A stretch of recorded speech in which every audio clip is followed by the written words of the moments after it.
Welcome back to WeatherBug here on this Tuesday. Todd Nelson with a look at your national coast-to-coast forecast. Hope you had a great Memorial weekend. Unsettled weather continues. This is a view from Portland, Oregon, where we've had some cool and showery weather. Nice to see the moisture out that way.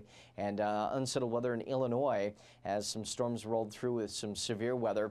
We had a 100-degree high temperature in Dodge City, Kansas on Monday. That was good enough for a record high. Some 90s showing up right along the Front Range and into far western Texas and Oklahoma, and 70s and 80s elsewhere. But notice the northern tier of the nation, quite chilly, running well below average from Detroit all the way to Seattle and San Francisco yesterday. And temperatures out there today are still running below average for the northwest and also for the northern tier of the nation. Really, the only mild spot here is across the central and southern plains, and especially right along the Front Range. But that's the area that is expected to get more severe weather. This is a report map from Monday showing hail and high wind reports. Look at this, a tornado report out near Cody, Wyoming.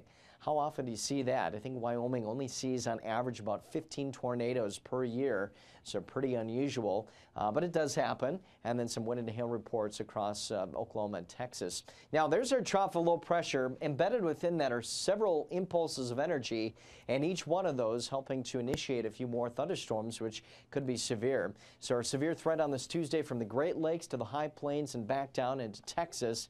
On Wednesday, the threat shifts off to the east and also off to the north a little bit. Also looking at some severe weather potential in the northeast. And then on Thursday, again, more severe weather potential right in the central part of the country and also up near the Red River Valley underneath the banner. So we're going to continue this unsettled weather threat as long as that trough of low pressure is out in the west.